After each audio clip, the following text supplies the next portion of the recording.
आओ Ohm's law के graph पे कुछ सवाल बना लेते हैं। तो ये हमारा पहला सवाल। हमें दिया हुआ है पोटेंशियल वर्सेस करंट का ग्राफ दो मटेरियल्स के लिए। पहली मटेरियल के लिए ये वाली लाइन है और सेकेंड वाली मटेरियल के लिए ये वाली लाइन है।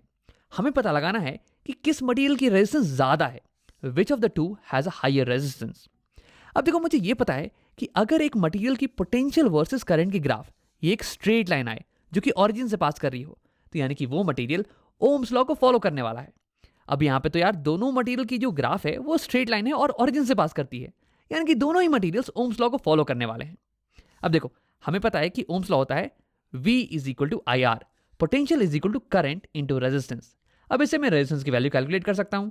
अगर मैं दोनों साइड करंट से डिवाइड कर दूं तो मेरे पास आ जाएगा resistance R is equal to V by I, potential by current.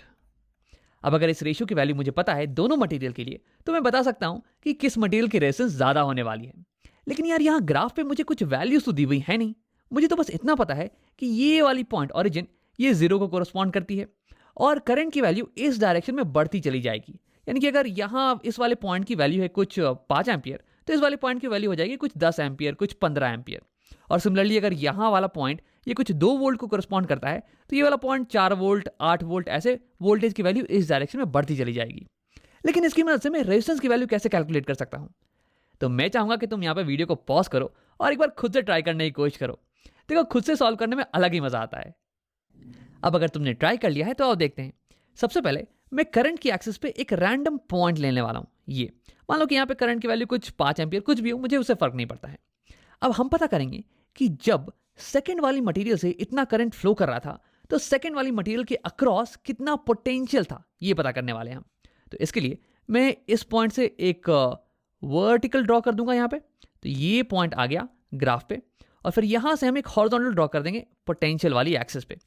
तो यानी कि पोटेंशियल इतना था सेकेंड वाली मटेरियल के अक्रॉस। एक बार मैं इसे तुम्हें दिखा देता हूं। जब सेकेंड वाली मटेरियल से इतना करंट फ्लो कर रहा था, तो ये सेकेंड वाली मटेरियल के अक्रॉस इतना पोटेंशियल डिफरेंस था। हाँ, अब सिमिलरली हम ये पता करने वाले हैं कि जब सेम करंट फ्लो कर रहा था फर्स्ट वाली मटेरियल के अक्रॉस, तो उसके अक्रॉस कितना पोटेंशियल था। तो इसके लिए मैं सेम चीज करने वाला हूं। इस करंट से ये मैंने एक ड्रॉ कर दिया है वर्टिकल, तो ये आ गया पॉइंट ऑन द ग्राफ।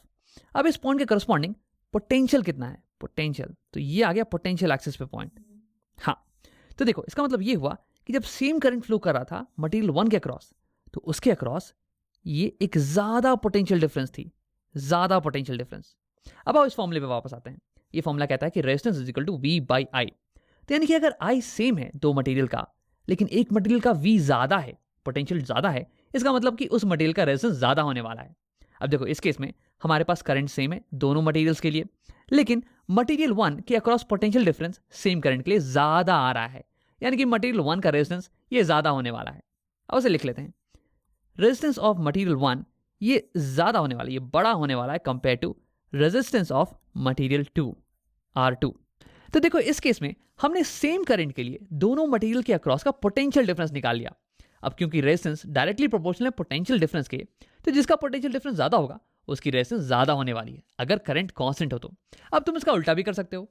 तुम सेम पोटेंशियल डिफरेंस के लिए ये पता लगा सकते हो कि किस मटेरियल में ज्यादा करंट फ्लो कर रहा है।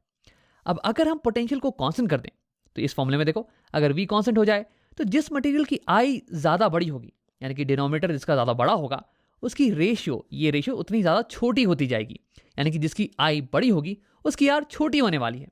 तो ऐसे करके तुम सेम आंसर को निकाल सकते हो। अब देखो, इसे मैं सॉल्व नहीं करने वाला हूं, लेकिन मैं चाहूंगा कि तुम इसे जरूर सॉल्व करके देख लो। अब आओ एक और सवाल देखते हैं हम लोग। तो ये है मेरा सेकंड सवाल।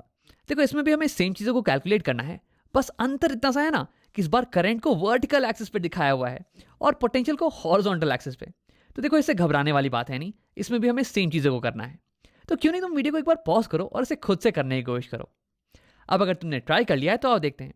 मैं इस बार भी एक रैंडम पॉइंट लेने वाला हूं करंट की एक्सिस पे, यहां पे कुछ मान लेते हैं, और पता करते हैं कि इसके करस्पॉन्डिंग मटेरियल 1 की पोटेंशियल डिफरेंस कितनी है और मटेरियल 2 की पोटेंशियल डिफरेंस ये कितनी है।